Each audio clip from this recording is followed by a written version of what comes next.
So it's February. Let's get into it. Thanks for joining the call today. We got William here today.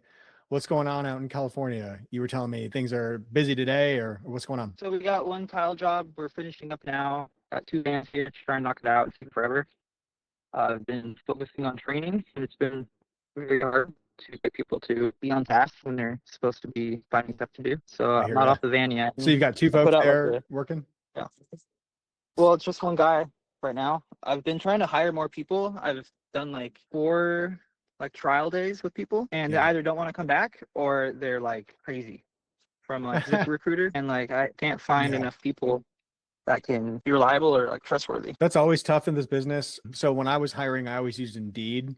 I tried a couple other places like Facebook, Craigslist, LinkedIn. Indeed ended up being the best place for me. I don't think we tried ZipRecruiter, but I'll be honest, it wasn't a quick and easy process by any means. It's not like we put out an ad and then we found the perfect person right away. We usually had 100+ people interview or apply for every job that we posted. And then we'd end up interviewing a handful of them, but it was a process to get to the right person. And we definitely hired the wrong person or had the wrong person show up and do test days with me and stuff. And I think that's why I'm glad to hear you're doing test days, because that will save you from hiring the wrong person and getting stuck with them. So at least if you're having them come out and try it out for a day, ride along and see how it goes, that's super smart, man. Keep doing that. Not everyone's going to stick. I had 10 people I hired, and I think of the 10, 4 or 5 of them basically didn't stick for the first week. And that was like, I thought we were pretty good at hiring. We still had that many people that just didn't work out. So I think with the cleaning business, it's hard to find good people. Once you do find them, keep them, right? Anything you can to keep them. What else is going on with you? Trying to get financing for a truck mount, and it's been like a challenge trying to get more than 10,000 financed because I'm new in business and just everyone says they have nothing to offer, or they've got 6,000 that I had to pay back 9,000 in less than 3 months. So I'm getting a used truck probably tomorrow, maybe. Yeah. We'll see. I need to get more organized. That's awesome, man. I'm glad to hear about the truck mount. That's cool. Yeah, hopefully it'll speed things up. So I probably won't get off the truck soon, but at least I can get jobs done quicker. And then might give me more time at the office because I'm working more than 16 hours every single day. I don't have 1 big office span. I'm behind on everything. Like following up with people, I'm behind on like answering calls. I just send them to a call center at this point. People want to chat for 15 minutes and it's just their price dropping. Do you feel like the call center is doing a good job for you? Oh, the house center is not doing great. I've had a couple times where they would give tile and grout estimates over the phone, like super high. They gave a person like $3,500 quote, and I was like, "Can you do this for less?" Because she just hung up on them. So going back probably take me 5 hours or less, and now I got that to 0. I don't really like the call center. I'm looking for other options. There's a few other options. There's plenty of other call centers out there. Of course, you could just pick another one, try another one. Maybe the Sunshine Admin or somebody else's call center will do better for you. I don't know, but obviously you could hire somebody directly to answer calls for you. I think a lot of people, they assume if they want to hire someone to answer calls, they've got to hire someone here in the US or somebody maybe even in Canada that's like in your same time zone. Right. I'm not saying that you should do this, but I've seen people do it. You can hire a Filipino VA or someone from another country and actually have them answer calls for you during business hours here in the US. There are people who will do that for you, who will take calls. The Philippines may not be the best place for you. Maybe you don't find folks in the Philippines that work for you, but I've seen people who have employees in Africa, Eastern Europe, Latin America, Canada. I've seen people hire stay at home, work from home, kind of like moms who are looking for part-time gigs, folks who want to answer the phones a couple hours a day. So there are other options if you want to hire someone to do the calls directly, and it's up to you how you want to handle the pay. If you're hiring overseas, generally what you'll do is you'll have a monthly salary that you pay that person. And in the Philippines, you might be able to get somebody for $800 a month, $1,000 a month, $1,200 a month, which is way, way cheaper than you would get here in the United States. And if you work with them, train them, give them a phone system that they can tap into, a phone number like Open Phone, or we do phone numbers inside the BookCleaningJobs CRM where you can share the phone number with the whole team. If you just give them a setup like that, they can answer calls for you, do the estimates or the quotes, handle all that stuff in-house, and you can train them on your specific processes, your specific pricing, so they do things the way you want them to. And I think honestly, you'll always get better results doing it in-house. What's interesting though is like, as the owner of the business, just be aware, you're always going to be your best closer, man. You are always going to be the one who gets the highest close rates. And it's a pain in the ass to talk on the phone all day long. And yeah, some customers want to talk for 10, 15 minutes and do all the small talk. And it's part of the experience for them, right? So you can either handle that yourself or pay someone to do it. I think I've trained myself to get worse on the phone. It happens. I've gotten robotic You get where I no longer have the personality I used to have, like the charisma I used to have that would then work.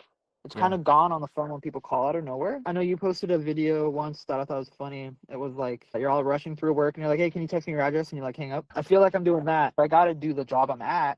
And also it takes a minute to go on my phone, pull my tablet out, check the schedule, line them all up and book it that way, the way they want.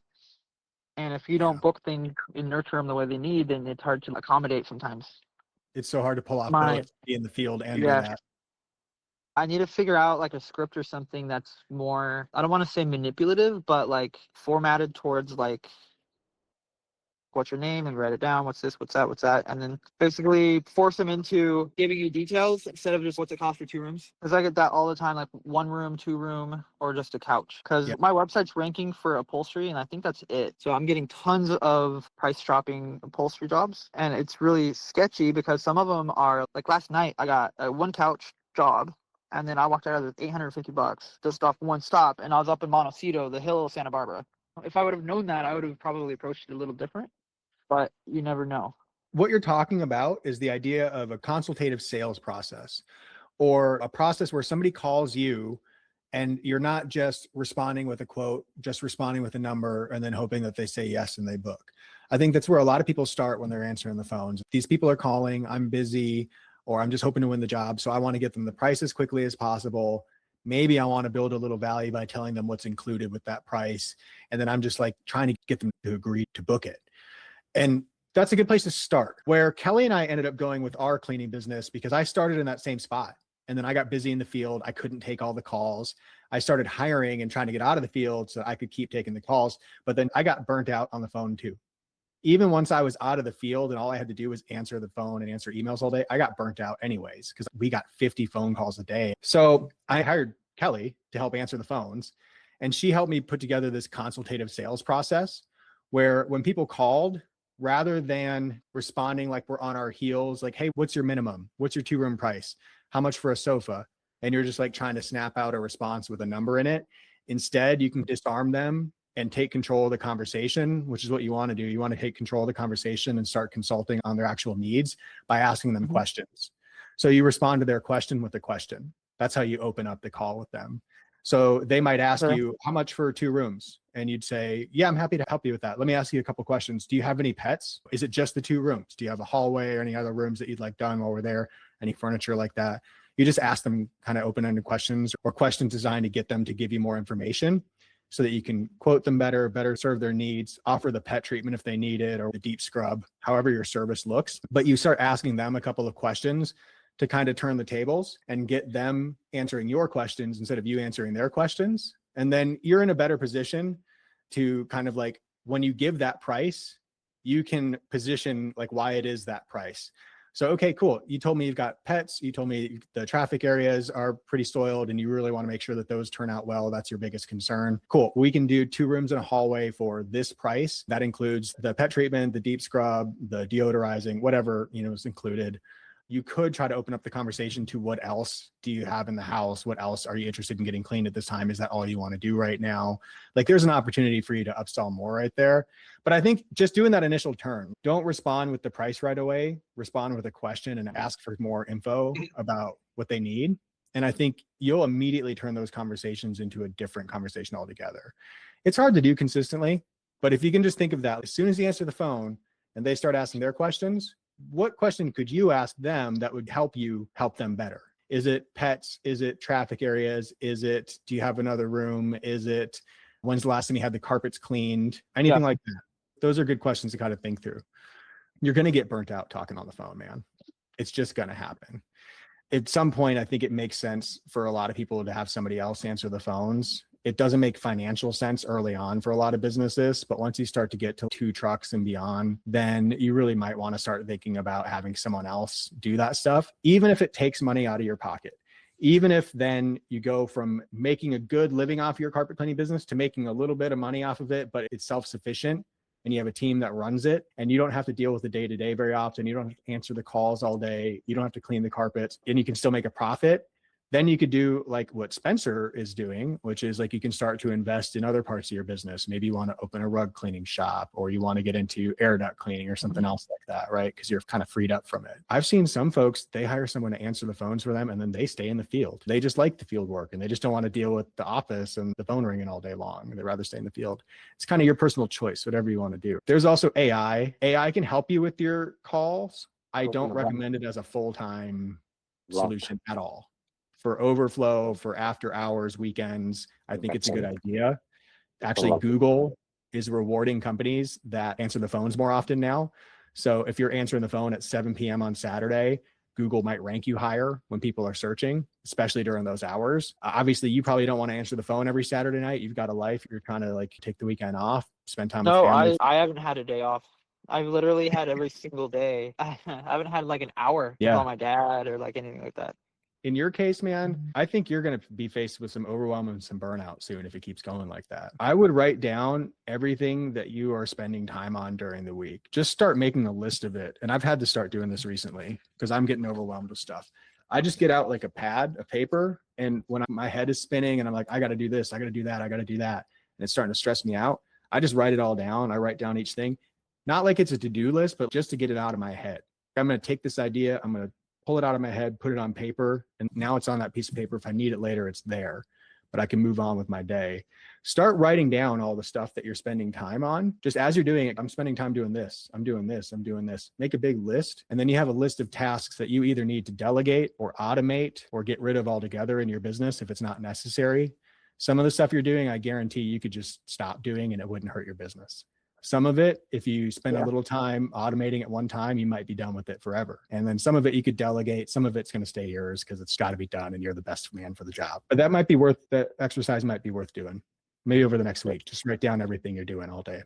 Try to keep track. Spencer, I saw you join. What's going on, man? It looks like you're driving. Of course not. I would never drive and have a video conference call. Yeah, right. Turn your camera off, man. I won't send this to your insurance company. I appreciate that. They're already mad at me for November's fan total. No, everything's good. Just got done delivering the last 6 rugs in the shop and about to pick up more tomorrow. Rugs are still crushing.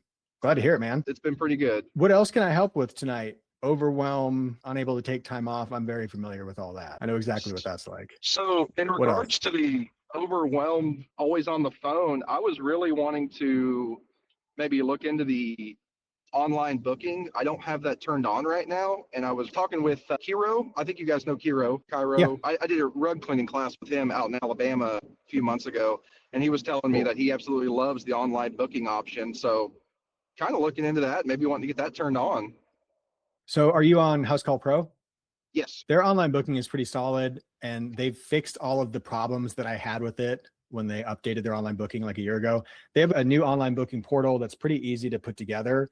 There's a few ways you could set it up depending on how you price your services. So we might want to talk through like what's the best setup for you based on your pricing, because you could do like square foot pricing. You can do per room, per hall, per staircase, per whatever. You could put your add-ons in there, or you could hide your pricing entirely. And you could have people just book a date and time, or just a service, a date and a time. There's several ways to set up your House Call Pro online booking. So we'll pick the best setup for you. When we go to add it to your website, the thing I like to do is give people options, because you got to think about online booking like self-checkout or like the express lane on the highway. Not everyone's going to use it. Some people, they're really like if they don't see that express lane or that self-checkout, they're just like, screw this, I'm not waiting here. So I like online booking. Give it to people as an option, but I wouldn't make it the only option. We can help guide you on how it could fit into your website best. Usually one of my favorite hacks to do though is I like to give everybody the option to book online. Even if they've just filled out a quote form on your website, the next thing I have them do is go ahead and grab a spot on your calendar if they're serious about booking. So we can set your website up so that you'll get people who come to your site, fill out a form on your site, and you get that email that says new lead, Brenda requested a quote from Carpet Boss. And then 2 minutes later, you'll get another email that says, Brenda booked an appointment with Carpet Boss. She'll fill out the form on your site, and then we'll push her to go book online to save an appointment on your schedule, because Carpet Boss is busy and there's limited availability and you need to grab a spot right now if you're serious. So we'll set up that kind of online booking funnel for you, and we'll get people booking online, help reduce some of that call volume. William, that's maybe a good option for you too if you're not fully leveraging online booking. I've been trying to make it like actually work. I'm only getting a couple online bookings a month, maybe. It's way lower than I want it to be. I sent you guys an email about getting online booking like as a button on my website. I don't know if mobile's different or what, but we could figure that part out. But I know off Google, sometimes it's like a schedule now. I'm not sure exactly how it works. I got to look into it more, but I only get a couple a month. I get way more phone calls. That's just how the carpet cleaning business works. Unfortunately, you're always going to get 50% of your stuff through phone call. I've never seen a business fully get rid of phone calls. William, I'm looking at your Google business profile right now. I don't see the online booking link on your GBP. That's an opportunity for us. That will help increase your bookings. I should see it right here. We'll get it fixed for you, William. So we have to go into your HCP and probably do the integration between HCP and Google. And then you should be able to get online bookings through this. Spencer, same thing for you. We'll do the same thing on your profile. Okay, cool. Thank you. Yeah. Let's set that up for both of you guys. Hopefully that'll help with some of the phone call volume. I know for me, when we were getting those 50 phone calls a day, it was literally driving me crazy. Like I actually hated my business for a while. We were so busy that I kind of hated it. So we've got super booked up. We would be booked out for 3-4 weeks. We'd have people still filling out our online booking thing, trying to book appointments with us. And then I would get so overwhelmed, I would just stop answering the phone. Like that's how busy we got. That's where I'm at. I'm not saying you should do that, but if you're booked out for 30 days already and you just can't take the phone calls, then you don't need to take them. You're already booked out. But it's also a good time to stop and think, maybe hire another person, add another van, figure out a way to take advantage of the opportunity while you got it, strike while the iron's hot. Those were always the moments where I wish I had dug in deeper. And one of my mentors one time, he kind of gave me a hard time for this. He was like, how much are you spending on ads? How much are you making? And I was telling him, and he was like, so why don't you have 10 vans? And I was like, because this problem and my employees, they don't learn. It's hard to find good employees and the money's tight. The cash doesn't come in as quick as I want it to. We got bills. I was giving him all these excuses for why I couldn't make it work. And in retrospect, he was asking me a really simple question, which was, Ruben, why don't you hit the freaking gas? You have the best reputation in your city. You're bringing in leads consistently and you're booking your crew out for 30 plus days right now. And you're not adding truck after truck after truck. Why? That's what he was asking me. I kept giving him excuses for why it wasn't realistic, why it was too hard, why I couldn't do it. I cringe looking back at that conversation now because I wish I had stepped up and really, really dug in that moment, and something to think about. I don't think we talked about this last week. Maybe we did. Did you ever have a time where your employees made more than you? Yeah, absolutely. I mean, good for them. I'm glad they're making it, but man, paying commissions, they make the bucks. I know that. There's a few people I know that have been in that situation. I've been in that situation. In the first 3 years of my business, like consistently, I was the lowest paid employee in the company. That was how it worked. I was trying to buy my way out of the van as quickly as possible. I was trying to buy our way to number one in our city as quickly as possible. So it cost money, and that money had to come out of my share of things. I couldn't short my employees. I couldn't pay them less. We have clients right now that I'm thinking about. They own several companies. Like I'm talking 6, 7, 8, 9 local home service companies right now. And I know at different periods over the last 10 years, they've made less money than their employees. At different periods during the last 10 years, they've had to downgrade their life because of their financial situation, but because their company was growing and they didn't want to stop their company's growth, they took a pay cut themselves in order to make it work. And not everyone's going to be able or willing to do that. That's like a personal choice thing. Do you want to put yourself through that? Are you able to stand it? Some people, they can't. Like they literally can't. If you have bills to pay, child support, whatever, right? Sometimes you just can't take that pay cut. And so the trade-off you end up making is hop back into the business, do more of the work yourself, keep more of the margin. Another way to go is to try to just increase the profits in the business otherwise. Maybe you increase higher ticket services like you're doing, Spencer, with the area rugs, something that can increase the margins in the business. So there's just more margin to work with so you can get paid more. The other thing you could do is if you feel like you're underpaid compared to your employees and you could bring in higher value work, create more money, then just start focusing your personal time on those highest value activities, looking for commercial jobs, because you know that every time you land a property manager or a big commercial work, that adds a big fat invoice every single month or every 2 months, 6 months, whatever, right? That can help you make sure that you're able to pay yourself just as well as your guys. Take your time to go out and whale hunt. fish for whales. I don't know what the metaphor is there, but like go out and look for the whales rather than getting back on the front lines and cleaning carpets again. Some people, they go to the front lines to look for their margin. Other people, they go, okay, how can I use my time for something higher value that would bring in more money for the company? And then there's a bigger pie for us all to share. That's another way to look at it. But yeah, I've been in that situation too, man. And it's hard sometimes. You got to decide how long you want to put up with it and what you want to do about it. That's business. I'm slowly learning that, and everything that I keep telling myself I'm going to pay myself, I just put right back into the business. At the end of the day, I guess my payday will come. That's what I'm banking on. That's a good point that you bring up right there. I'll say it out loud for everyone that's thinking it in the back of their mind. There is another payday for business owners besides payroll every 2 weeks. If you ever sell your business, that payday is your payday.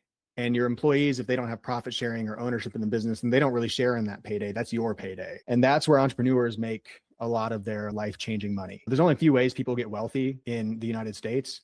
It's like through inheritance, if their family has money and they leave them money. The other way is through real estate is the other big way. And then the third way is through the sale of a business, not through running a business, through the sale of a business. That's how people acquire wealth in this country, by and large. They're doing real estate, they've inherited it from their family, or they've sold a business. And that big pop that they get when they sell, that big payday, that's what a lot of entrepreneurs are holding out for, hoping that they're going to get one day. If you want to sell your business one day, like that is definitely a payday you're going to have down the road. So factor that in. I factored that in when I was paying myself less than my employees. I knew why I was doing it. I knew when my payday was going to come and what that was going to look like. And I was willing to make the sacrifice to make less now so that I could have a more turnkey business and actually be able to sell it later on. So that's all stuff to think through, right? There's multiple ways to get paid when you own a carpet cleaning business. Spencer, I feel like the universe owes you a lot of money right now. If you're not personally getting paid from your efforts, it's out there waiting for you to be collected right now because you are kicking ass. The bill, it's getting there. The tab is growing, but it's all worth it. It is. We're the best in Kansas City, hands down. We should put you in touch with those clients I was talking about a minute ago. Maybe they could give you some insight because they've been in this game for a while now and they've bought and sold a few other companies and they've been through it with times where they can pay themselves, times when they can't. Might be a good person for you to connect with. So Kelly, you know who I'm talking about. We'll arrange that. I used to have a business in Kansas City too. Not too long ago, I had a gutter cleaning business out there. And something that worked for me was to put up signs. People wouldn't take them down and the city wouldn't do anything about them.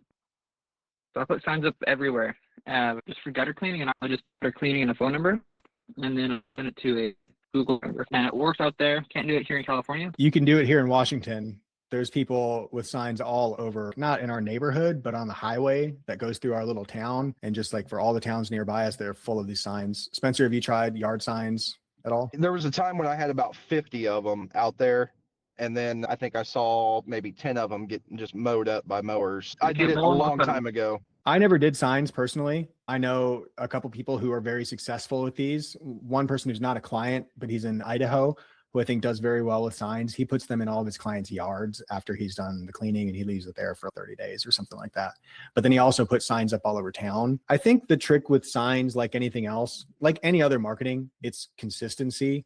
So if you get 100 signs made, 200 signs made, and you put out 100 signs this month, and then you only get 70 of them back, like you go back 30 days later, 60 days later, a bunch of them are gone. Well, if you just go replace the ones that are gone or go find new placements and keep testing it every month, keep putting out more signs, so you've always got 100 out in the market, and you keep doing that for a few months, you'll find the ones that work best for you. I think some people, they go the extra length to get custom trackable phone numbers on these signs. So if you want to go real deep with this kind of marketing, you can create a new phone number for each market or each neighborhood that you're targeting. And so for me, where I live, it might be like Bonnie Lake, Washington.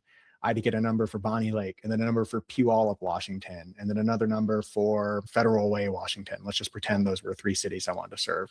I'd get 3 phone numbers, 3 batches of signs, put them out. I'd keep rotating them around different spaces to try to see where I get most visibility, where the signs stick. And then I'd track the calls that come in, and I would do it consistently for a few months before I declared anything a winner or a loser. I think most people with any kind of marketing like this, it's usually just like people try it and give up too soon. Anything like this can work if you do it consistently. Same thing with direct mail, same thing with cold calling and cold emailing, door knocking.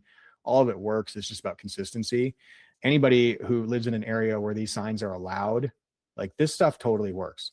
And you don't have to put your brand on it either. you have a choice here. You could put your company name on it, like Remax on this sign, right? But if you're worried that you're going to get a bad reputation from people seeing your sign and thinking either this guy's junking up my neighborhood, leaving his signs everywhere, damn it, I'm going to call him and complain or complain to City Hall or whatever, you could leave your name off of it if you want to. You could just have the service on here, like the service and the phone number. It could just say tile and grout cleaning from 75 cents a square foot and then a phone number. So that's one way to do it. Or you can put your brand on it. Totally up to you. I'd recommend doing them two-sided. And I drove by one this morning and I was trying to read it and it was plain on the back of it. And so missed opportunity. And the extra money. Two-sided for sure. This is a game worth playing for a lot of people. I think a lot of people make money with this, and it's just something I think a lot of serious business owners that haven't done it before kind of turn their nose up and they're like, well, that seems like amateur stuff, like maybe something someone would do when they're just starting up. Not so. You can totally kick ass with signs. You can drive a ton of calls with these. You can do it for carpet cleaning, but like I do it for tile and grout cleaning, pressure washing, exterior services. You could try it for rug cleaning. I don't know if rug cleaning would work. Maybe air duct cleaning. Definitely. Probably even house cleaning. I think house cleaning could work for this. It's a good method. Any local print shop. 20 grand a month and just start cleaning. It's just the willingness to get out there and hustle and do something consistently for your business. And I always recommend, my big thing is don't rely on just one thing. You should have a couple of things and be testing other marketing all the time. I like having something that works for me consistently. So if Google's working, if Facebook's working, if SEO is working, great. But if I can find something else like direct mail that also works, I want to add that in next. And then I want to add in fridge magnets. And then I want to add in a referral program. Then I want to add in the next thing and the next thing. So I'm always trying to layer on more marketing systems so that we're never short on customers. And if one fails, if one of those marketing channels starts to fail or get too expensive or just something happens, our account gets suspended, restricted, whatever, it doesn't kill the business. I love this kind of stuff. Direct mail too. I just can't say enough good things about postcards. I talk about those a lot, but I really like postcards, especially to your existing customers. They work great. That's another one that I'm really wanting to hit hard this year, especially gearing up for spring. I'm thinking like maybe the end of this month or the 1st of March, just doing like a crazy campaign. You get what they recommend you do it 3 times or something. You hit it once a month for 3 months, something like that. I want to do something big like that and just really saturate my high ticket areas. I wouldn't waste your time with a carpet cleaning offer. Definitely come up with a better offer. Kelly and I have done direct mail for a few companies recently. We don't do a ton of direct mail for cleaners, just to be honest with you. We end up doing direct mail for like our friends that own concrete coatings companies and stuff like that. We're doing their marketing because they're friends of ours or they own a carpet cleaning business and a concrete business. So we end up doing the marketing for both of it, both of their companies. We had a killer summer with direct mail last year for one of our concrete coatings companies. And the reason it worked is because it's a high ticket service targeted at a neighborhood full of high ticket buyers. These are bigger houses, more expensive properties. We knew they were a direct mark for what we were offering. And that if we got just a couple of buyers, even 1 or 2, it would cover the whole cost of the campaign. This guy was selling a $20,000 service, basically. It was like $20,000 and up. He doesn't do concrete coatings for your garage, like epoxy floors in your garage. He will do that, but that's not his bread and butter. Everyone that gets into the epoxy floor business tries to do that. He specializes in swimming pools. Swimming pools, if you have a pool, you can do the same thing with the area around your pool. You can do epoxy floor or whatever the coatings are. He uses something else, polyaspartic or something like that. But he does pools, and that is big bucks. And then if he gets you for the pool, he could also do your outdoor kitchen. He could maybe install a pergola or do some other hardscaping. Like he's selling high ticket stuff. So when we were sending out direct mail for him, if he gets one customer, it's a $20,000 job minimum that covers the whole campaign. So when you're thinking about direct mail for your own business, I wouldn't waste your firepower sending out carpet cleaning, upholstery cleaning, direct mail, unless it's to a warm audience, like people who've already bought from you. You could send them postcards with that stuff and try to get them to come back. If you're sending to a new audience, I honestly might put your money towards like tile and grout cleaning ads in a higher end neighborhood where there's a lot of stone or that kind of stuff. Maybe rug cleaning ads. If you do air duct cleaning, maybe you want to do that. Just something that's a little bit higher ticket. If you do the hardwood stuff, if you do hardwood screen and recoat, if you do color seal for tile and grout, any of those higher ticket services, direct mail, probably a good way to advertise that stuff. I got a few minutes left here and then we should probably wrap it up. What else on your mind? Put lettering on my vans or not. So I've got 2 vans that are just strictly just blank, nothing on them. And if I wrap them, or just put like simple lettering on them, or is kind of like, I know that people get some jobs from like lettering, but is it really worth the risk of like a bad review or someone dinging it and you have to redo it, or what? What do you guys think? I can tell you Wrap's both fun. sides of it, Wrap's Spencer. fun. I do it all day long. That thing's a billboard, free advertising all day long, rolling down the highway. I don't do full wraps. I do decals, especially if your vans are white. For me, it was the way to go. That's going to get dinged and banged up. I mean, they're work vehicles. It's going to happen. Put your name all over it. Don't drive like a jackass. People will leave you reviews. I think we've all been there. I had wraps on Okay. my vehicles, and we experimented with different wraps because the wrap we bought from corporate was expensive, and I also hated it.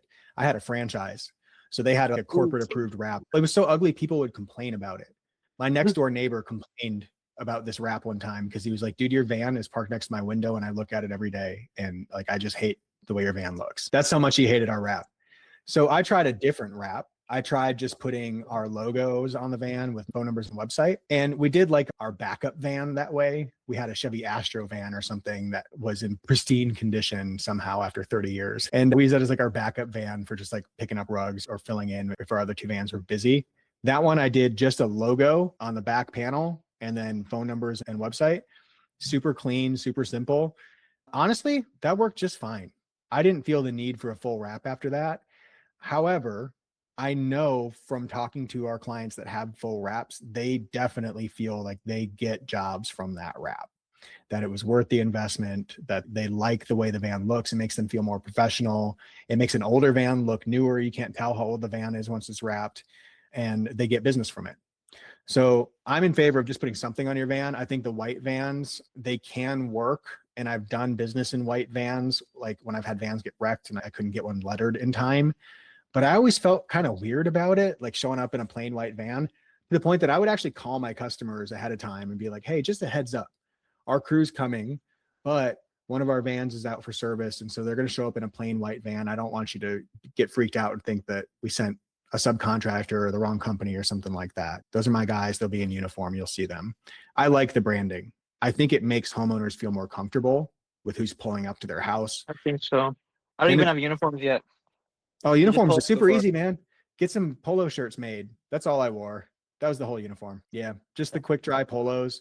My crew loved them because they were cheap. I'd buy each of my guys like 3-4 shirts in a couple different colors, and they could just pick which one they wanted to wear that day. Made us look professional. I told them khaki pants, black or blue, and they could be pants or shorts depending. We were low moisture cleaners, so we didn't have to worry about hoses being hot, that kind of stuff. They could wear shorts if they wanted. That was the whole uniform. Super simple. But between the uniforms and the van wraps, I just think that it steps the image up a little and it makes homeowners feel more comfortable. When you add the customer service and like you've got a good personality and you talk to people really well, all of that comes together to make the full package, and people, they'll leave you freaking crazy reviews, refer you to all their friends, talk about you in the neighborhood group, the whole deal. I think it's worth wrapping the vans. If there's nothing else, then I think we could probably wrap it up right there. But what do you guys think? Anything else on your mind before we close it out today? I'm good to go. I am going to be out next week. I am totally unable to do the call on Monday, but I should pick up the week after that. If you guys need anything at all, reach out to Kelly and the team. And actually, I'd love to introduce at some point. I'll go ahead and say it on the video for everyone who watches the recording later. Gabby is our new operations manager here at BookCleaningJobs. She just started today. It's actually her first day. So you're probably not going to meet her yet, but she will start helping out with some of the stuff that you're either emailing us about or getting on calls with us about. She'll be involved. Gabby comes to us from my buddy's marketing agency that he just sold to a private equity group a couple of years ago.